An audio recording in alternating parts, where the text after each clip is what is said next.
When I made it to my home place, I found triumph of the will. Where once lay a shining city, stood a fortress on a hill.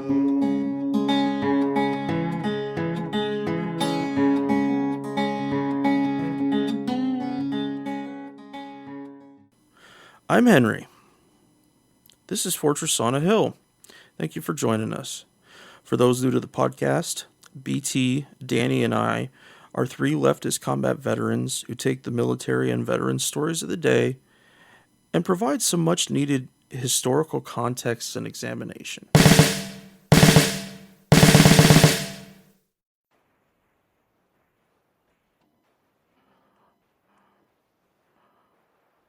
Well, good morning, listeners. We've got a whole bunch of different stuff today for you guys, starting off with a few headlines.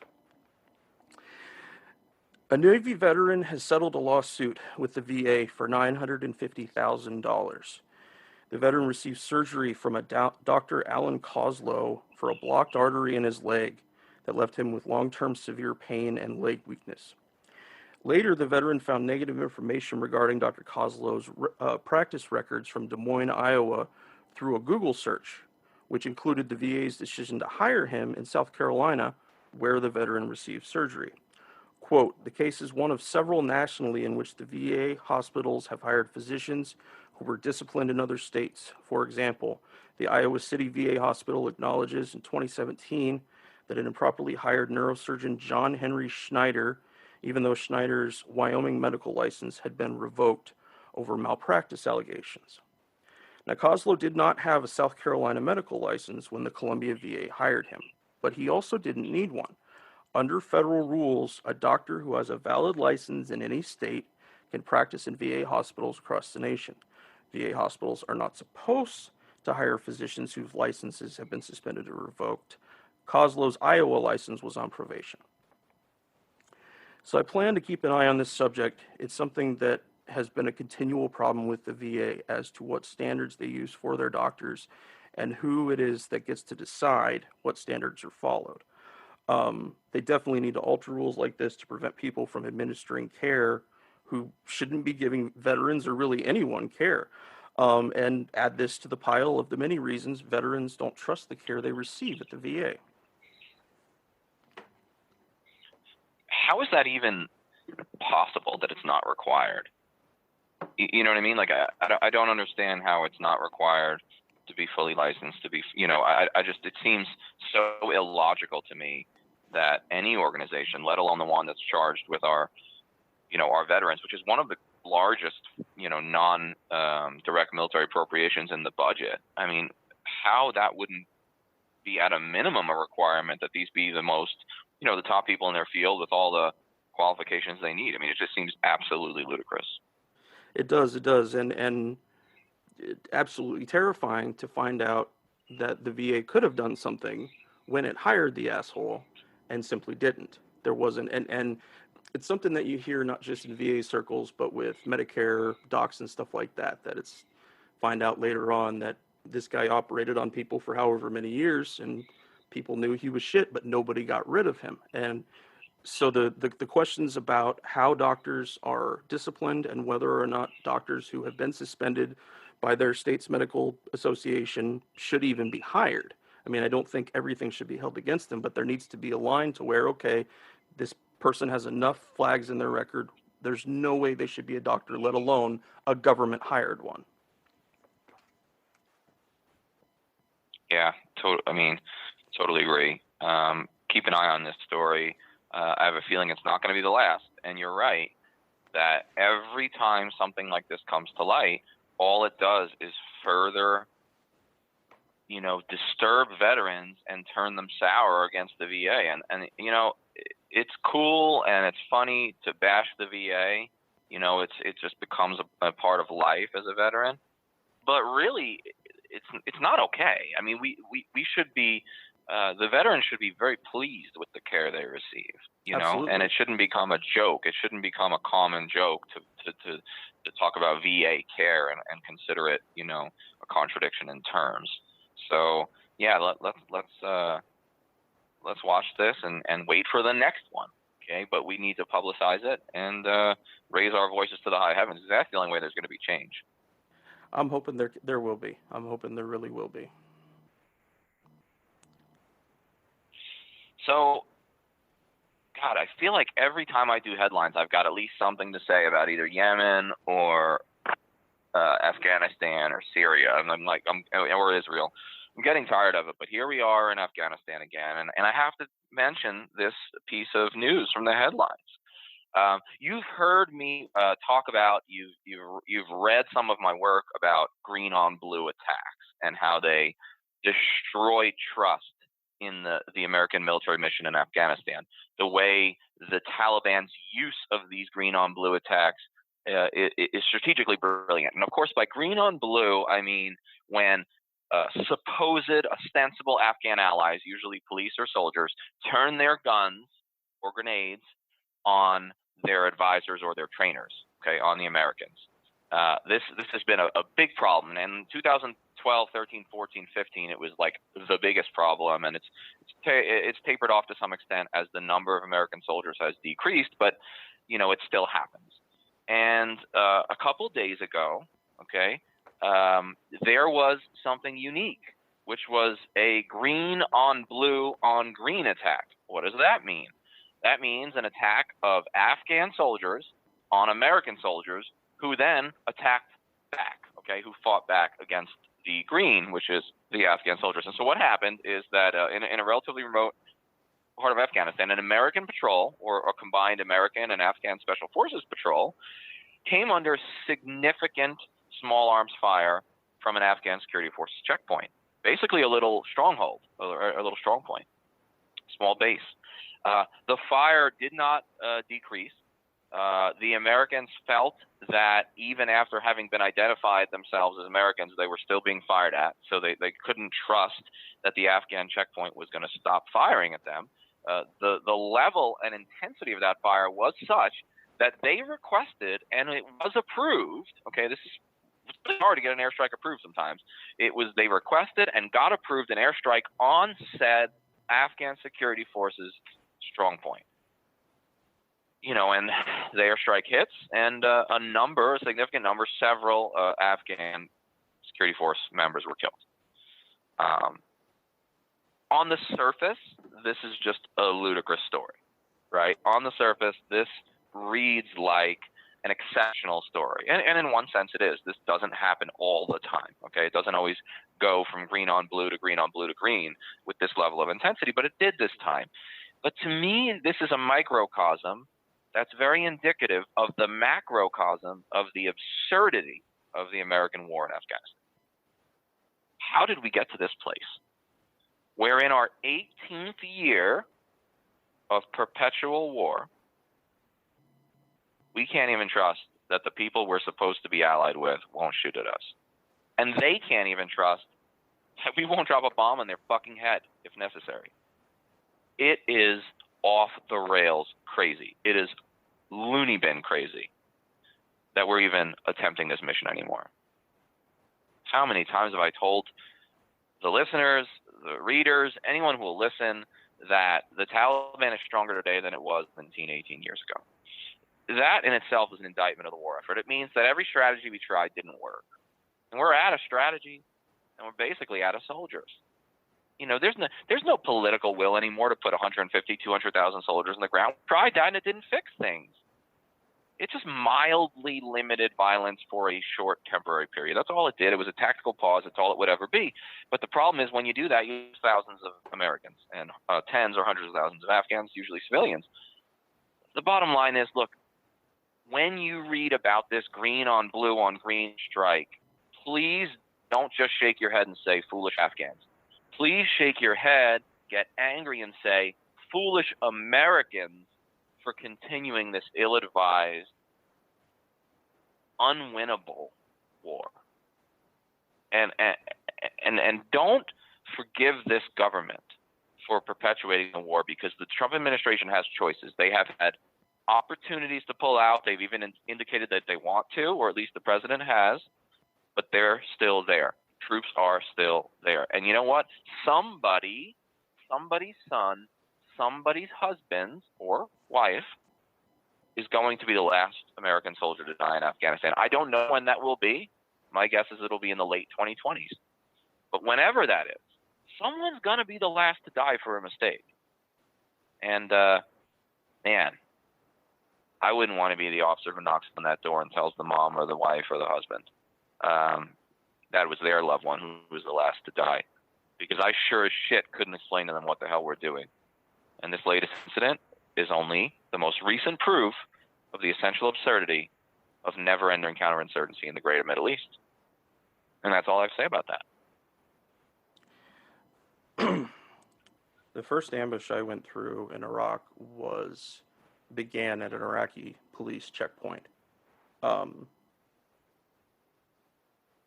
only say that because it's important that people know that in these kind of wars that the enemy is far closer to the people than we have ever been. And so those connections that get made, you know, if people become friendly with the United States or they're friendly with Iran and they hate the United States, sorry, I lost my train of thought. What I mean is about loyalty, is about combat level of loyalty in terms of people trying to fight for what they believe in. How do we tell people not to fight against us, Danny? How do the people that might still believe that those are worthy missions do that? And I already had the thought in my brain before you said it. I am terrified of the idea of what you mentioned about the last soldier, the last Marine to die in Afghanistan. It's a very disturbing thought. Yeah, I mean, you asked an important question. How do we get them to stop hating us? You know, there's really two schools of thought on that, right? There's the fucking dumb school of thought, for lack of a better word. But no, it's the neoconservative and neoliberal viewpoint, which is that they hate us for our freedoms. They hate us because we're Christian. They hate us because they're jihadi monsters, yada, yada, yada. I mean, some of them are jihadi monsters. But, this whole idea that not because we invaded their home and killed their family members or anything like that. Ding, ding. That's the second school of thought, which is the intelligent school of thought, which is the generally leftist school of thought, or at least libertarian, that you and I hold. And that is that the greatest motivator of violence against America is the presence of American military troops in the Middle East. That's it.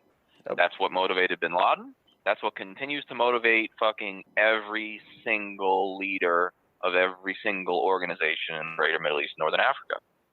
And it's going to continue to be the case until we realize that everything we've done, $6 trillion, 7,000 soldiers' lives, 500,000 civilian lives, 500,000 foreign lives, 240,000 of which at least were civilians. Everything we've done and all those costs have been ultimately counterproductive.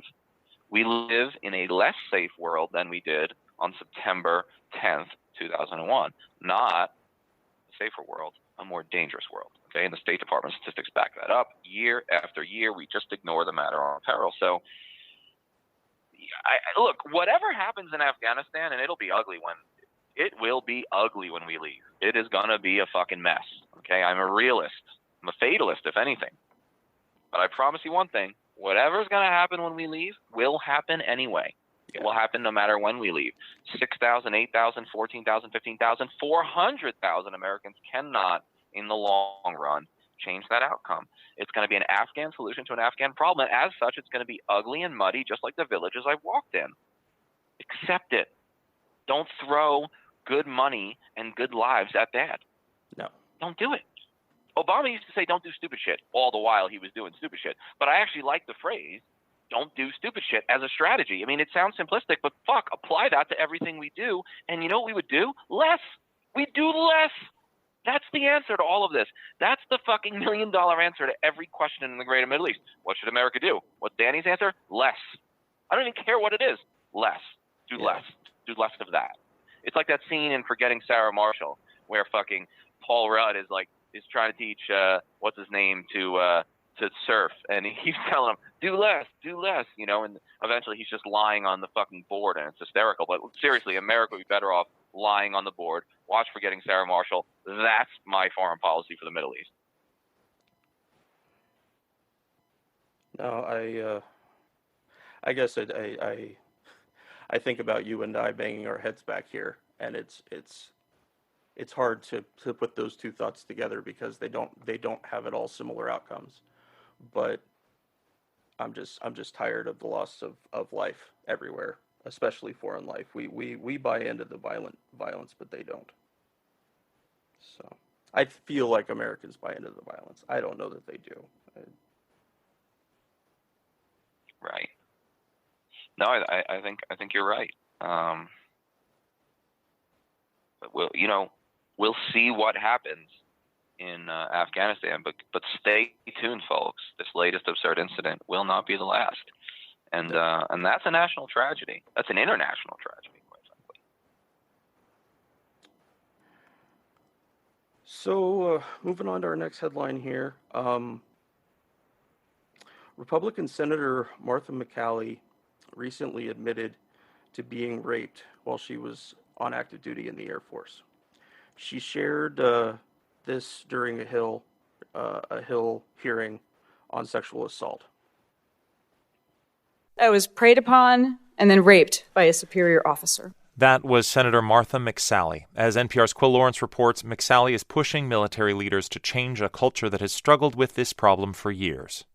Arizona Republican Martha McSally has been called an Air Force legend. First woman to fly in combat, first woman to command a combat squadron, and then a voice in Congress promoting women in uniform. She stunned a panel of witnesses, including rape survivors, when she told her own story. So, like you, I am also a military sexual assault survivor. But unlike so many brave survivors, I didn't report being sexually assaulted. Like so many women and men, I didn't trust the system at the time. I blamed myself. I was ashamed and confused. I thought I was strong, but felt powerless. McSally referred to more than one assailant during her 26 years in the military. When she did approach her command many years later, she was re-traumatized. I was horrified at how my attempt to share generally my experiences were handled. I almost separated from the Air Force at 18 years over my despair. Like many victims, I felt the system was raping me all over again. Studies show the rate of sexual assault in the military, especially for women, hasn't significantly improved since McSally left the Air Force in 2010. Some are pushing for a change in the military code of justice to take rape cases away from commanding officers. But McSally says she wants commanders held responsible. We must demand that commanders stay at the center of the solution and live up to the moral and legal responsibilities that come with being a commander. That raises the question whether commanders will be any better now than when she was in the Air Force. Former Army Colonel Ellen Herring with the Service Women's Action Network had this exchange with McSally. Removing commanders from the decision-making process sends the signal that there are some crimes that are so severe that commanders have no place in deciding if, when, or how they are prosecuted. So that's why I think that it's important to move commanders who I don't have the same confidence in their skills or abilities as you do. Yeah, thanks, Colonel. I mean, I appreciate the perspectives of everybody on this panel. I respectfully disagree. But McSally's Democratic colleague, New York Senator Kirsten Gillibrand, has pushed for years to remove rape cases from the chain of command. If you don't believe your commander is going to have your back because they're the assailant, then you don't necessarily believe his boss or his boss is going to have your back because of that chain. So from a survivor perspective, we've heard over and over again that the reason you take it out of the chain of command is because you want someone who is actually trained to make the decision, a technical decision. McSally pointed to improvements that have been made. The military now has a special victims council who represents sexual assault victims' interests in court, something that is lacking in many civilian courts. But she says the change has to be in American culture. How do we ensure that that culture is one of respect and honor and dignity to include everyone, men and women, not being assaulted, not being retaliated against, not being harassed, and everything on the continuum of harm? Danny, this is something you and I have discussed in the podcast before, the idea that sexual assault crimes in the military should be investigated by an outside agency or board taking the chance for retaliation by the chain of command down considerably. And while I do feel the system needs to punish commanders who don't act appropriately, continue to include them in a process where their actions can cause more harm is a no-go for me. Go ahead, Danny. I just wrote about this in my article that some of you may have previewed and then read this week on TruthDig about my time in inpatient treatment for PTSD, depression, anxiety, alcohol, a whole bunch of things. When I served in CAV units my whole career until the very end, gays weren't allowed, and of course women weren't allowed. So I actually served with very few women. The exception to that was when I taught at West Point, which, about 25% of my students now were female because the academy has started to let a lot in. But the point is, I didn't know a whole lot of women in the military. So for me, the sexual assault epidemic was always an academic issue. It was something I studied and read about. It wasn't something I felt viscerally. At West Point, that changed to a certain extent when I had a couple of victims, of survivors in my classes, one of whom was very open with me about it to a staggering degree. But then I went to Arizona for the last 30 days, for the whole month of February. At least 30% of the veterans there were women. And I can tell you with certainty, because I was counting, okay, because I'm an observer of such things and I'm a writer, 50% of them or more reported a sexual assault, not harassment, assault. I think 100% reported some sort of harassment to me. 50% of these women in treatment have been sexually assaulted, which is about right, because statistically it's 1 in 4, according to recent studies. 1 in 4 women report a sexual assault during some time in their military career. 1 in 4? What the fuck? If that was the crime rate in a major city, the National Guard would be called out. Think about that. Think about that. The worst cities in America have a murder rate, okay? Murder and rape rates are usually pretty similar, okay? Has murder rates of like 20 or 30 per 100,000. Per 100,000. 1 in 4? Insane.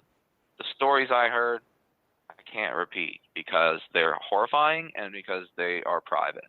But I can tell you that these women who served their country were victimized and in many cases absolutely devastated and destroyed by these sexual assaults.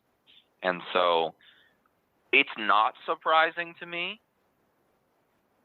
that this woman came out and said she was sexually assaulted by a superior officer. It often is a superior because they use power leverage in order to achieve their sexual triumphs. But one thing I actually disagree with her about, and not in a bad way, she said, unlike most of the women, I didn't report it. Actually, statistics say that she's actually in the majority, that more don't report it still than do, which is an indictment of the system, isn't it? If women still don't feel comfortable going to their chain of command, half the time the chain of command is involved in the sexual assault, right, in one way or the other, either in the cover-up or in the actual attack. If they don't feel comfortable reporting, then something's still wrong with our culture. Something's still wrong with the system. And that's why I said in my latest article that maybe Kirsten Gillibrand, right, running for president now, maybe Kirsten Gillibrand's right. She's the one that put that bill forward, 6-8 years ago, saying we got to take sexual assault investigations out of the chain of command and put them into an outside observer, okay, some sort of civilian review board. Now, my peers, the company commanders of the world, which is the last major command I had, the company commanders of the world guard their authority over the UCMJ like it's their fucking daughter's virginity, okay? So they hate Gillibrand for what she said. They are terrified of losing control over any investigation into anything that happens to their soldiers because they want to handle it at their level, the lowest level, and they believe that it contributes to the good discipline of a unit. But look, this is off the rails. It's gotten out of control. It's beyond our ability to control. It's too big. Too many of us are implicated, okay? Not us as commanders necessarily, although sometimes, but too much of the chain of command, too much of the leadership has become implicated in these investigations, and I'm just not certain that the status quo can hold, and that at least until these statistics drop, at least until we see meaningful success in higher reporting rates and then in lower actual assault rates, I don't think that the military can handle this. I don't trust America's military to investigate the sexual assault of, my daughter if I had one in the military. And if I feel that way, then I think it is. And if enough American taxpayers feel that way, then that's just it. It's going to be incumbent on the Congress to change the law. I think a certain part of it is about compartmentalization too. There's a New York Times article I read a couple months ago about a female cultural support team that was attached to the Special Forces A teams in Afghanistan. And, they're there to help with female searches because in Islam society, men can't touch women. And to deal with some of those situations that the gender of male just doesn't deal with very well. And so they mentioned that in the first 6 months of their 12-month tour, they were with an A team and everything went great. The senior sergeant in the unit made sure they had everything they needed. If they had any complaints, it was actually addressed. And then 6 months, they changed teams.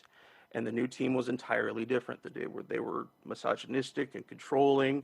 And more than anything, they didn't let them do the mission the way that they felt they needed to do. And they were the experts. That's why they brought female soldiers to do this job. But, for guys like us, and especially for like you, Danny, having served with men only, that the guys in that, we'll call them the good SF team right now, they didn't see this. They didn't see this nastiness. So they may not carry that over to the next thing. If there's someone who is more likely to believe their comrades and not willing to look at a situation for the true shittiness it has, they're just going to dismiss it. I never saw that in the military. It didn't happen. It didn't happen. I mean, and again, like you said, most military veterans have served with just women. I feel fortunate that I was an MP and we had females. I had females with us in basic training. And when I hear about the way that that those female soldiers are treated in non-integrated units, it makes me want to murder somebody. But I think that compartmentalization part of it is really important because some soldiers may see stuff and admit it, some may see it and may not, but there may be a lot of people saying, I saw nothing like that, and if lots of people believe those guys, where do victims stand? Great points, Henry. Yeah, I like what you said about how a lot of guys, especially if they didn't serve with a lot of women or if they didn't personally observe some sort of sexual assault, will leave the military and then say, look, there's no problem, I didn't see it, Yeah. Which is just so silly because every one of us only sees the war, the military through a straw at 10,000 feet, right? We don't, we only see what we see. And, for example, me, who am I to talk about my personal experience in the military when I served with a baker's dozen females in my entire career, and they were all on the staff of the battalion. You know what I mean? So I don't know. It would be foolish of me to say that my experience was somehow indicative of the female experience with sexual assault. It's not.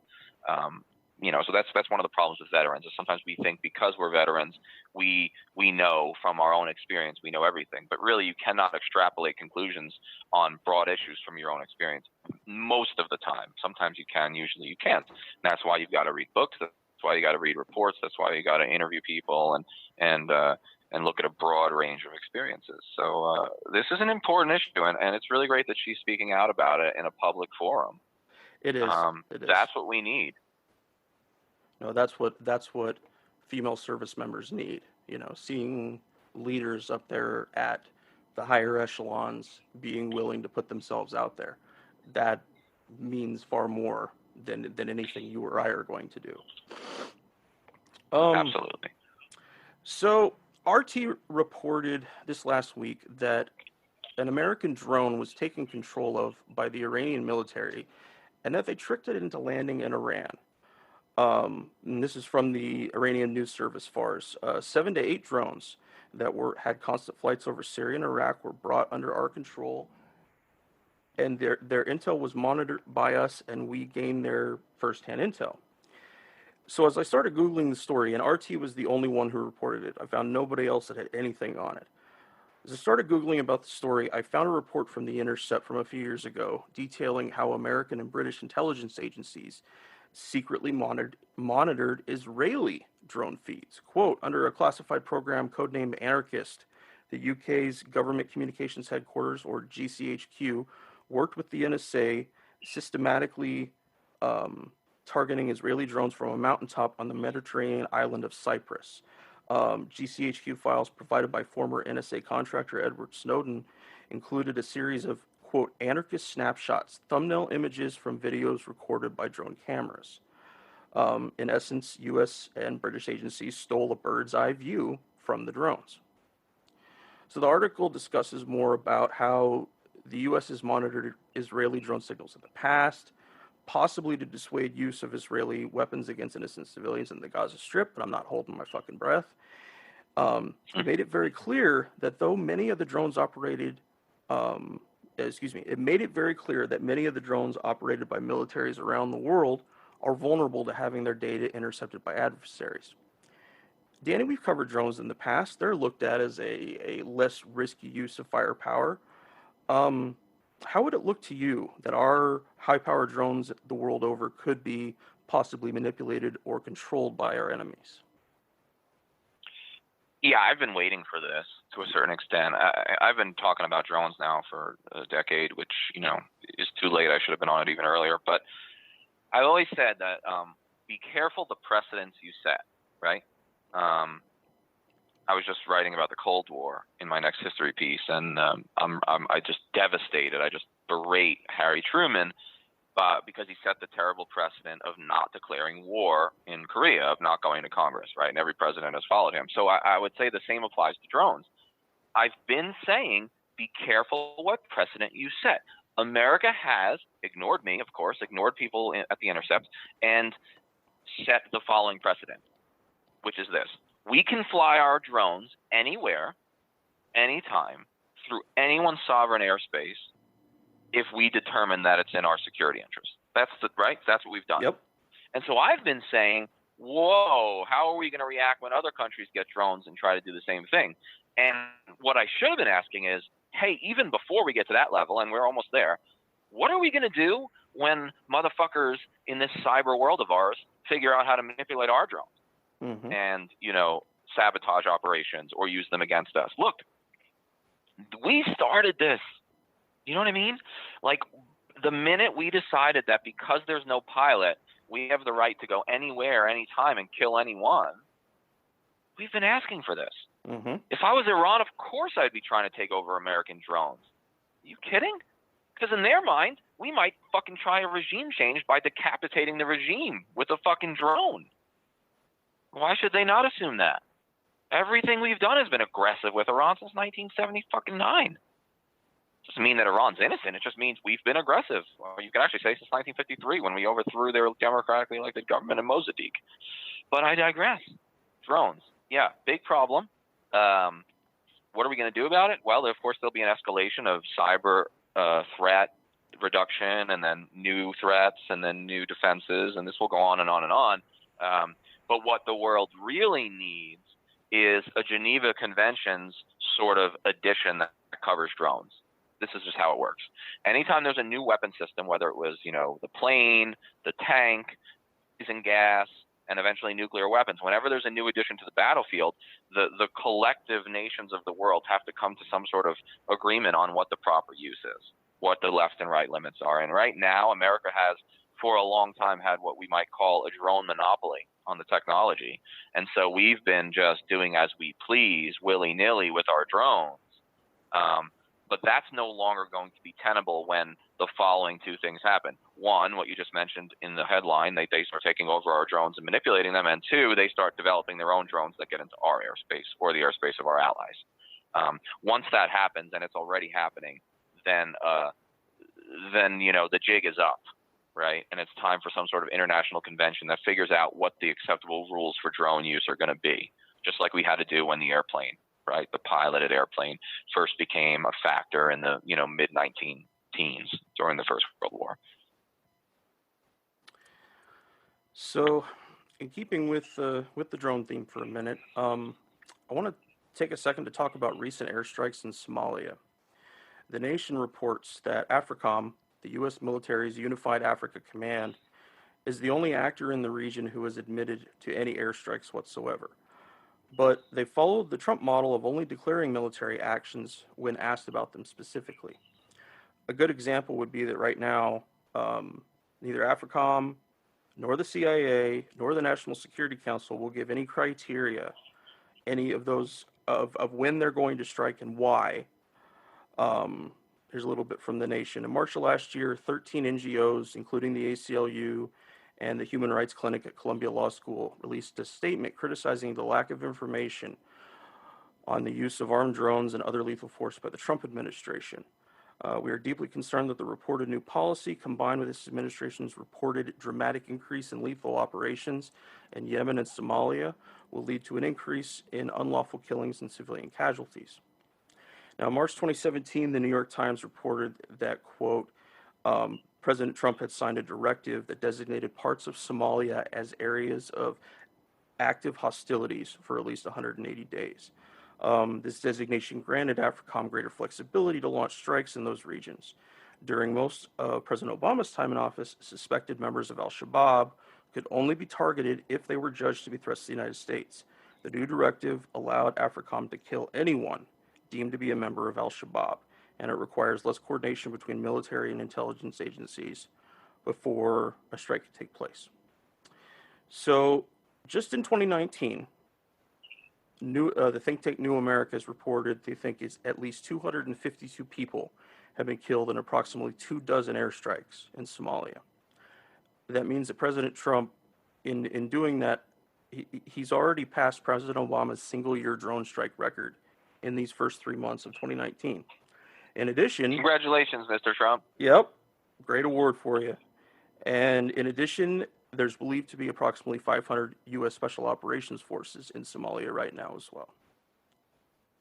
Yeah, but it's no big deal because Congress authorized that through a new authorization for the use of military force, right? Yeah. Oh, wait. Yeah. No, that didn't happen.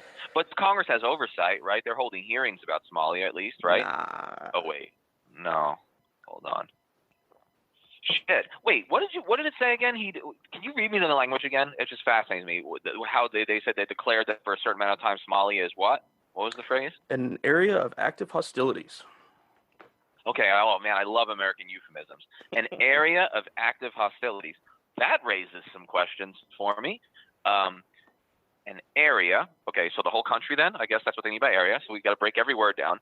Of active meaning ongoing, I suppose, as opposed to dormant. I don't know what that means. And then hostilities. With whom? Yep. That's my question. With whom? Who's the enemy? How does that enemy directly threaten the United States? What role does the United States have ethically or strategically, right? Yep. And what outcome are we expecting from American involvement in the hostilities? What do we hope to achieve, and is it achievable? Right? See all those questions I just raised? Right? Those are like 5 questions that every congressman should have already asked.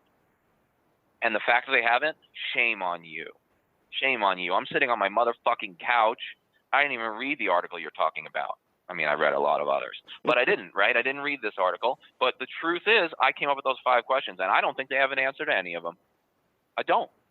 I do not think that they can show that al-Shabaab, at least the ground foot soldiers, okay, of al-Shabaab, which is really an internal local insurgency, that they can't show that al-Shabaab is a direct threat to the United States. Not to say that al-Shabaab does not have a wing, okay, does not have a wing that does talk about attacking the United States and has actually plotted some attacks. That's what they have. The question is, how successful are they? How existential is the threat? And is the use of more American force and more American ground troops either more or less likely to increase those attacks? I would argue it's more likely to increase the attacks. Left well enough alone, al-Shabaab really wants to own, Somalia. They want to own Mogadishu. Now, I don't particularly want them to control Mogadishu, even though it's a shithole. I feel bad for the people living under al-Shabaab because it's a fucking brutal organization. But in the end, it's going to be a Somali decision, right? The Somalis are either going to choose to live under the regime of al-Shabaab, or they're going to fight back, right? The provisional government is going to fight back. That doesn't mean you can't provide any aid if you determine that it's in the interest of the United States. It's just massive airstrikes? What? Massive drone strikes? Yeah, those have never pissed people off before, right? Those have never created more terrorists than they killed. You can't kill your way out of the fucking Somali civil war. You cannot. You can't. When 18 American soldiers were killed, on October 3rd, I believe, 1993, in the Black Hawk Down incident, between airstrikes and M4 rifle fire, I mean, estimates are that in the low thousands of Somali deaths. And it didn't change a goddamn thing on the ground. It didn't change a goddamn thing. So killing a few hundred al-Shabaab members, and by the way, their families and civilians too, because let's not forget that drones are imprecise like any other weapon of war, okay, any other indirect fire. The thought that this is somehow going to create an outcome that looks like victory or looks like peace in Somalia is so much fantasy. It's so much fantasy. It's the mythical thinking that has got us into this mess. Congress, ask some of the questions. Fuck, ask better questions than I came up with on my couch. Do your fucking job. Like Bill Belichick says, I'm sick of the Patriots, but like he says, do your job. So, Danny, have you ever heard what the Somalis call the anniversary of the Mogadishu battle? I haven't, but I can't wait to hear. The Day of the Rangers. Ah, interesting. So, or is it maybe just Day of the Ranger? But either way, yeah, we got a horrific battle named for us. Yeah, and it didn't change a thing. Not a thing. You know, and that's the tragedy, you know. 25 years later, can the families of those killed in Somalia, can they really explain what it was all for, what it was all worth? No. Of course they can. Of course they can. And my hearts are with them for it. This isn't about saying their sons did something wrong per se. It's just that they were on the wrong end of a muddled policy, just like so many other veterans, and it's fucking tragedy. Yeah. The guys and I love doing the podcast. Being able to share our experiences in the military with allies and supporters means the world to us. But we can't do it all. We need you to share an episode of ours with somebody, anyone who you might think could be affected by it. Young people looking to join the military or parents advocating for one, conscientious citizens who care about the violence the U.S. wages in their name, advocates for women and people of color who understand the harsh environment the military creates for minorities and the violence inflicted by some of those same minorities around the globe, and anyone else you think it might affect. Please share this with them. But sharing our episodes is just one of the many ways you can support the podcast. In addition, there's Patreon, where we're blessed to have an array of wonderful supporters helping BT, Danny, and I pay for some of the podcast's expenses. Those who contribute $10 a month or more will be mentioned here as an honorary producer, helping keep you, our listeners, stocked with new episodes. But you don't have to contribute $10 a month to help us. For as little as $1 a month, you can help keep us going, paying for hosting and storage fees, transcribing old and new episodes, promoting and expanding the podcast, and more I'm sure I can't think of right now. So let's bring out our honorary producers, and they are Matthew Ho, Will Arends, Gage Counts, Fahim Shirazi, Henry Zamoda, James Higgins, James O'Barr, Adam Bellows, and Eric Phillips. Your contributions are so helpful to us. Thank you all so much. However, if Patreon isn't your style, you can contribute directly to us through PayPal at paypal.me/Fortress on a Hill. Or please check out our store on Teespring. The great Bill Krupinski did an amazing job helping us design our first t-shirt, which you can find at teespring.com/stores/Fortress on a Hill. And if you use the promo code militarism, you get free shipping. $22 for an amazing t-shirt, and you get to support the podcast. And speaking of that, let's get back to the podcast.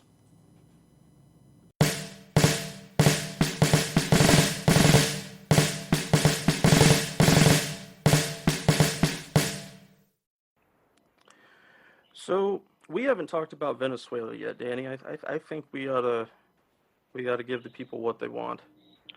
Do we have to? Yeah, I know they're so effing demanding. They're not as demanding as you and I are of Congress, but they're demanding. Yes. So the U.S. has a long history with regime change in Venezuela. Beginning in 1998 with economic sanctions, and then followed by a coup attempt against Hugo Chavez in 2002, neither of which were successful. The country runs on a socialist economy, having nationalized its oil reserves under Hugo Chavez for the benefit of Venezuela's citizens, something American corporations loathe, as they have much less chance to make money off of Venezuela's resources. Both Chavez and the current president, Nicolas Maduro, were elected in free and fair elections in Venezuela. The most recent election was actually even monitored by the Jimmy Carter Center, and they came to the same result. They declared it as one of the most open and free elections in all of South America and indeed the world. Both Chavez and Maduro are deeply beloved by the Venezuelan people, as they both believe the assets of the Venezuelan government should be for the benefit of the people of Venezuela and not pad the accounts of American oil executives. So there's several different narratives the U.S. wants us to believe in terms of regime change for Venezuela. First, the ongoing theme of a humanitarian disaster, that the people of Venezuela need humanitarian aid, and it has been one of the strongest among those being used to call for regime change in the international community. Humanitarian aid, let's get them aid. Now, there are starvation and medicine problems in Venezuela right now, but they weren't produced by Venezuela. Between economic sanctions from the U.S., which have led to hyperinflation throughout the Venezuelan economy, any economic crisis noted is one fueled by, if not entirely caused by, this notion of regime change. Max Blumenthal, a great foreign policy writer, and he's at the Gray Zone Project and on the podcast Moderate Rebels, he spent a few weeks down in Venezuela producing videos showing what's really going on down there. He went up to local residents in Caracas and asked them why they were waiting in line. He visited local stores and malls to show what's available to buy. Bottom line on the humanitarian side, America and its partners did this, not Venezuela and not fucking socialism. Okay, so our next line of propaganda here, Danny, democracy. Okay. America wants to establish democracy. Hold on a second. Let me sorry, let me just jump in on each real quick, like, right, so I don't forget. So really briefly. So your first thing is the humanitarian aid, right? Mm-hmm. Okay. Here, everything you said is fucking, it's dead on, right? It's appropriate. Here's some other things we know.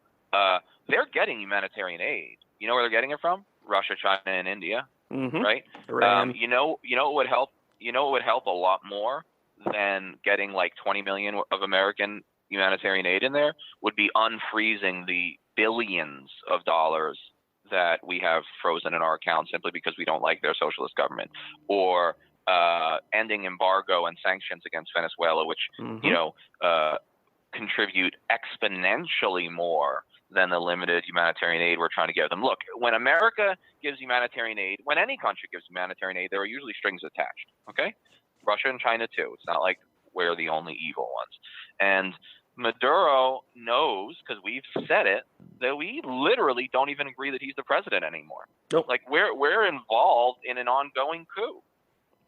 Call it a soft coup, call it whatever you want. It's like a slow-moving coup. And, so I would be skeptical of American aid. And I would say, hey, how about you unfreeze my assets? I can use that to buy bread for my people. And so anyway, that's all I have to say about that. Continue, please. Well, they dropped that. I think they said it was $20 million in aid up against $38 billion in sanctions.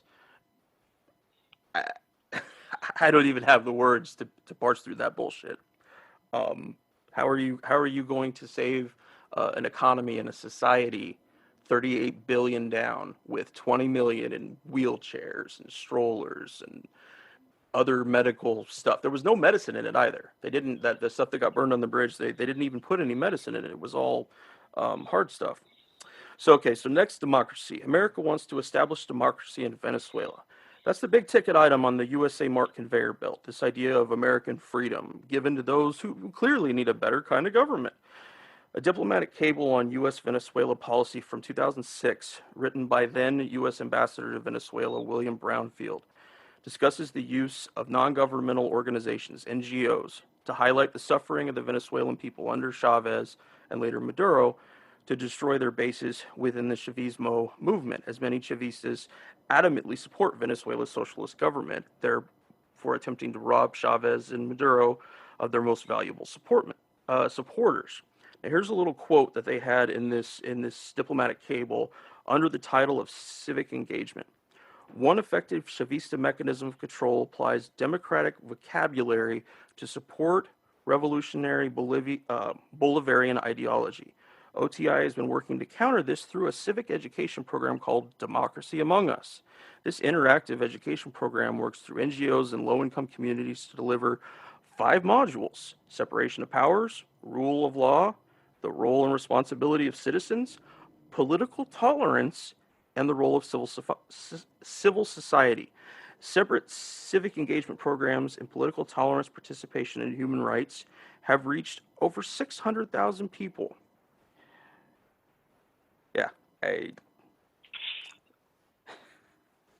The democracy argument is interesting because, like the Carter Center said, the elections have generally been pretty positive. And every time there's been a popular election in the last, 20 or so years since the Chavista revolution of like 98, right, when he swings into power, whenever the people are given a choice, about 2/3 of them pick the socialists. Mm-hmm. Okay, why do they do that? Well, first of all, because it's their fucking choice and they can do whatever the fuck they want. And you don't get to judge as long as they're not hurting you, America, right? And like Venezuela presents like basically no threat to the United States in any meaningful or existential way, right? So let them be. Socialism is a fucking viable form of government. Some of our allies are essentially socialist, right? If we're honest about the European states, even some in NATO. So we only say that they are not democratic mainly because they're socialist, and we hate that word, and we use it as like a bludgeon against our enemies, right? Like as a tool with which to bludgeon them. The second thing that we have to recognize is, you know what Venezuela has that America also has? We have so much in common. A race problem. That's right, a race problem. Venezuela has been run since independence almost exclusively by whiter, more Spanish, pure Spanish European ancestry folks. They tend to have the most money. They own the businesses, right? They've tended to be the political leaders, but they're only about 1/3 of the population. Whereas Maduro and before him, the more popular Chavez, tend to be from a darker skinned mestizo, mixed black, mixed Indian, mixed Spanish ancestry. They make up about 2/3 of the people. So the 1/3, which is led by this, what's his name, the guy that says he's president now that the United States is backing. Oh, Juan Guaido. Yeah, right, Guaido. He represents like the white people. Okay, so this is a race thing as well as an economic and an ideological thing. But the reality is they can't win a real election. They can't. They can't, because since '98, the Chavistas, and the socialists essentially, which is one and the same, are going to keep winning for the most part.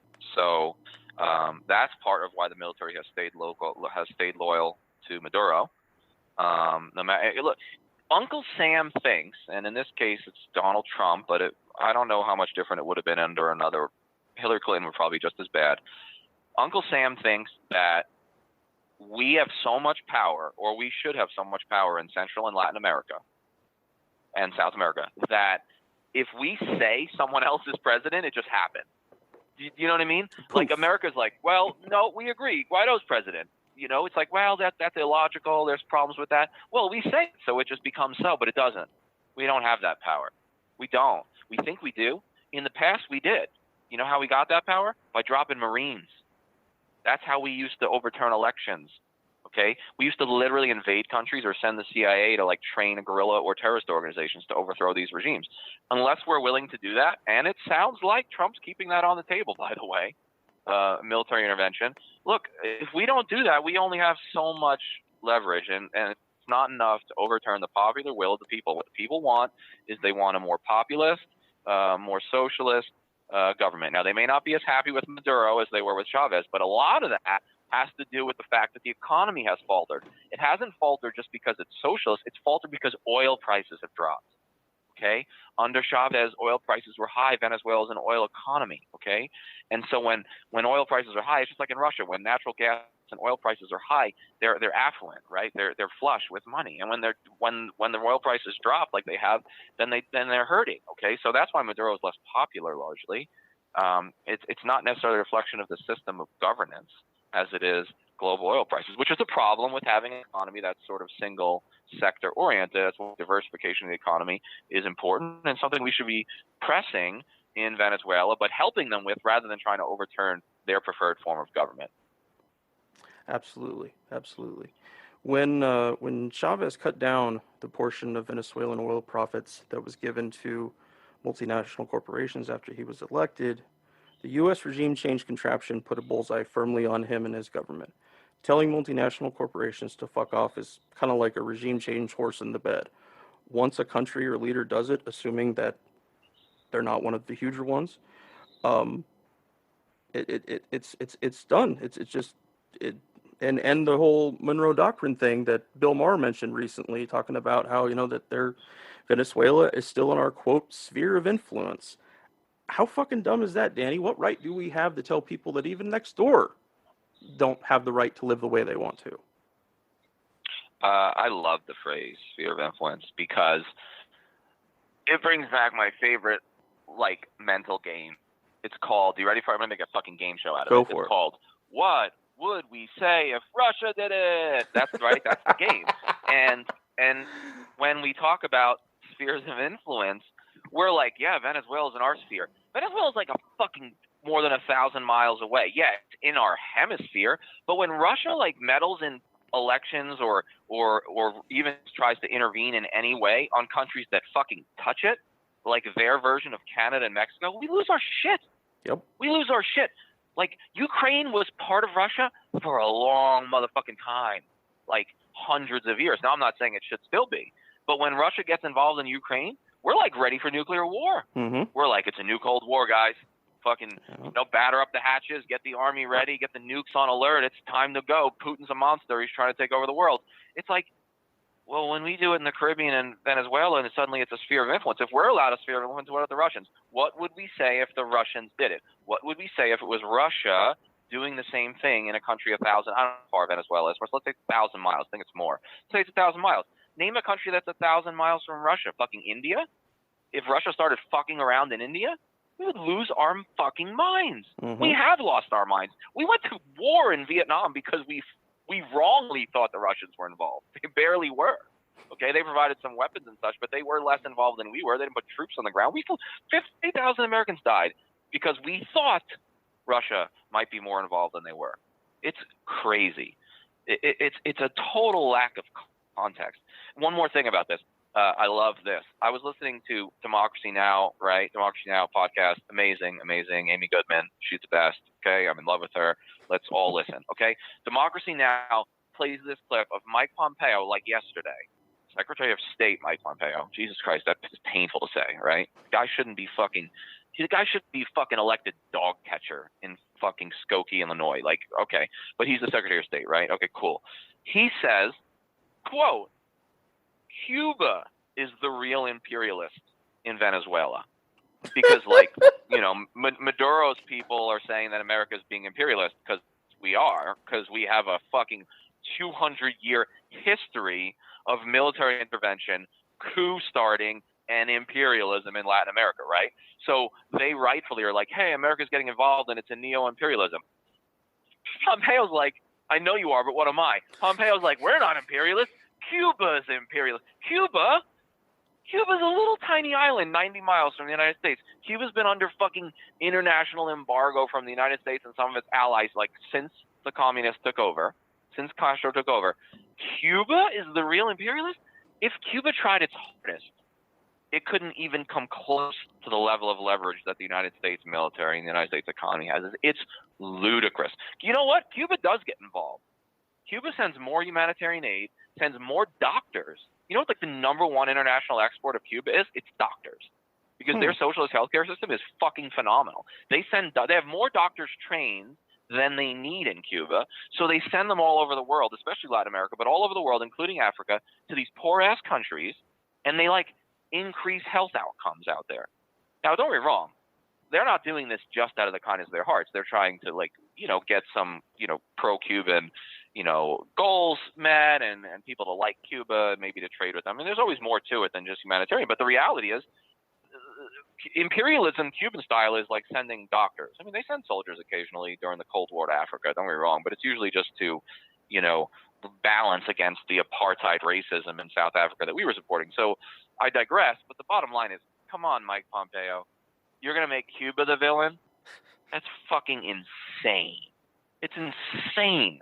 The mismatch between the United States and Cuba. Look, when you say Russia's imperialist, at least we can have an argument. Oh, maybe they are, maybe they're not.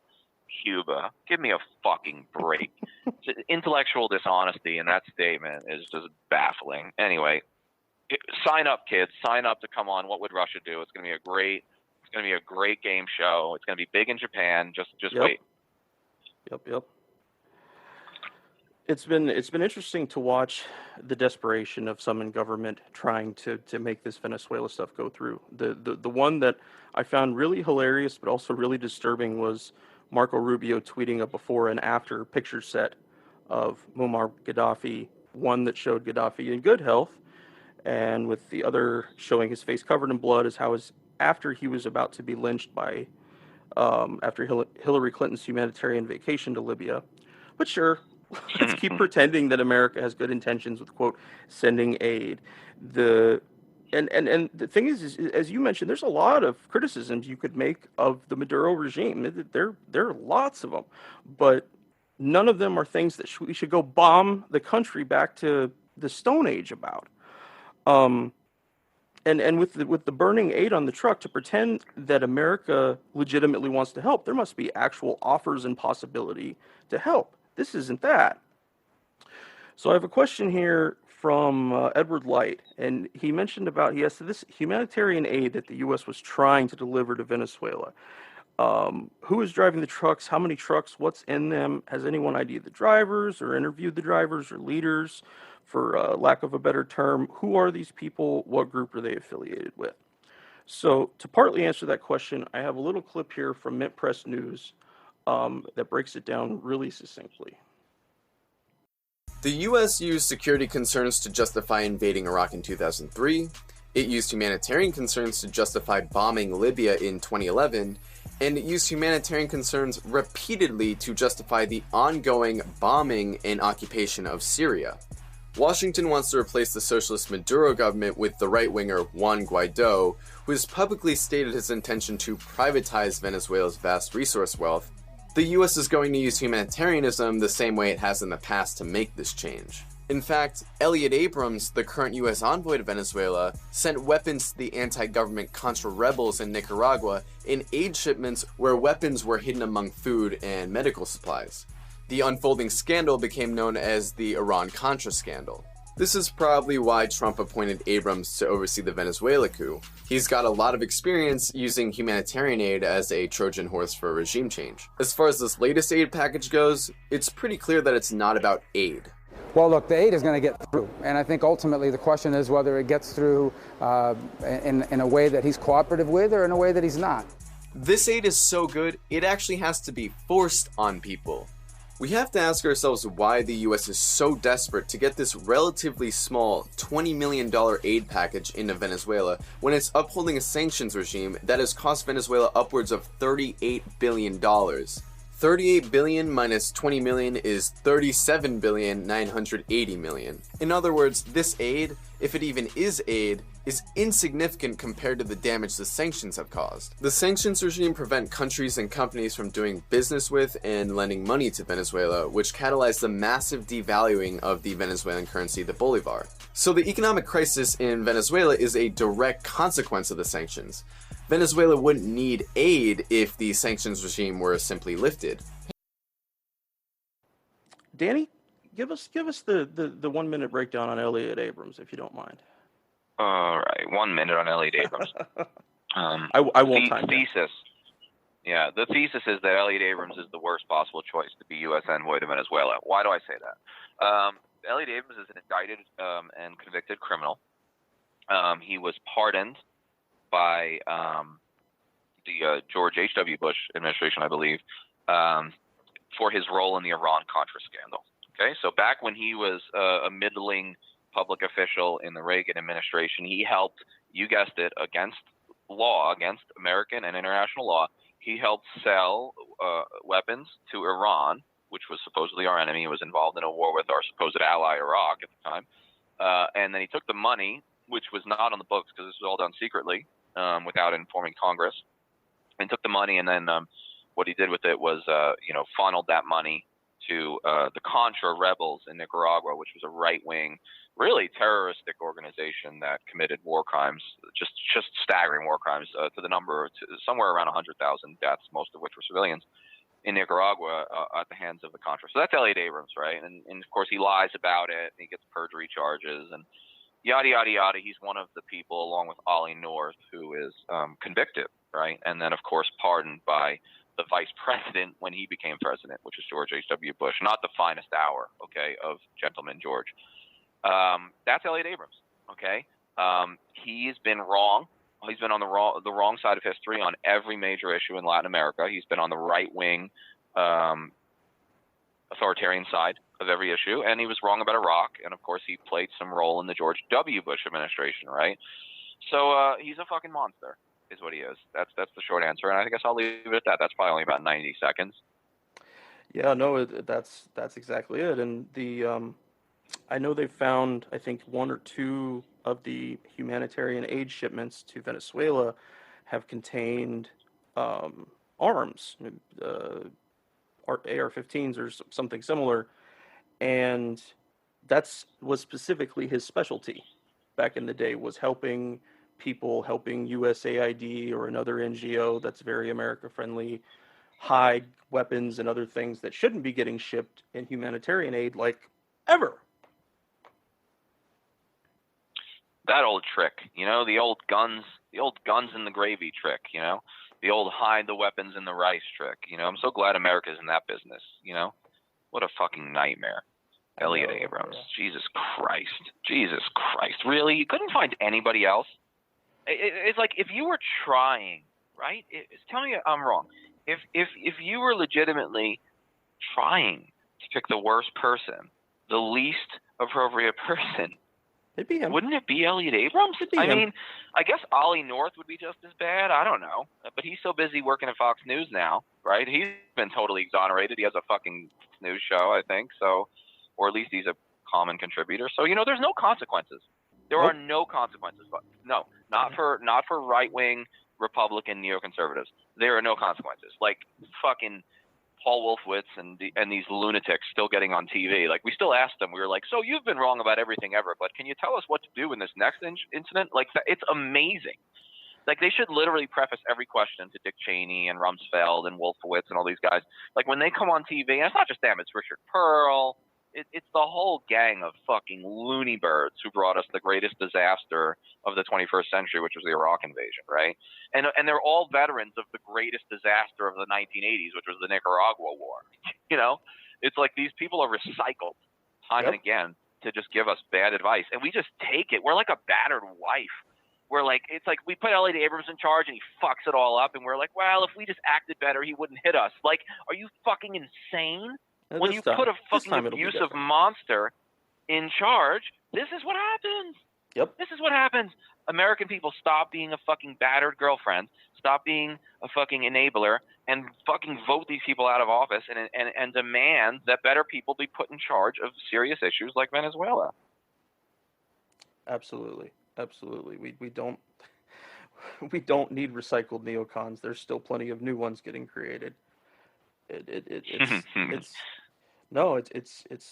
terrifyingly ignorant, and that's one of the things that I don't get about so many other veterans, especially war on terror veterans, is that they've all watched this. You can go and see what's happening in the war you just left on the news, but yet they still end up supporting the same bullshit at the end of the day, still willing to say, let's go to Venezuela and take all their fucking oil.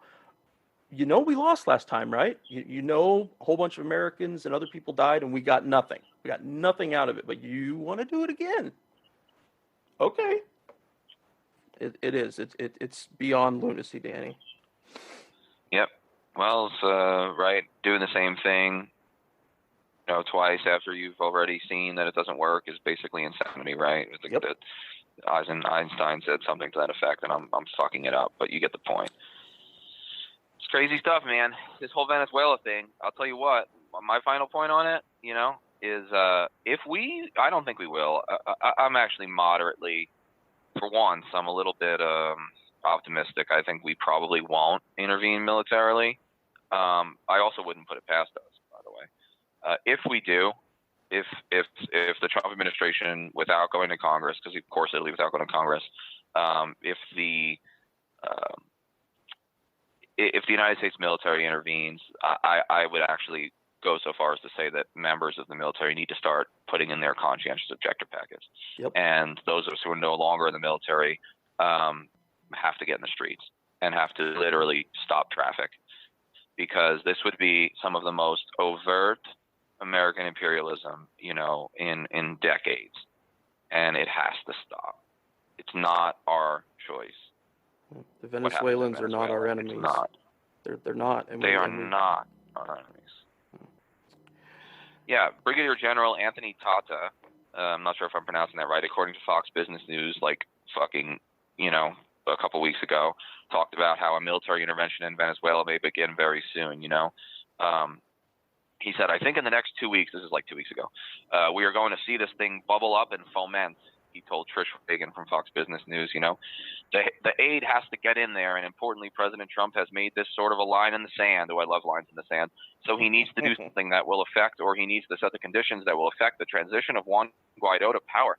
Shut the fuck up, General Tata. You're a one-star general, and you're going to fucking tell the president what he's supposed to be doing right now, while you were serving general? Don't be wrong.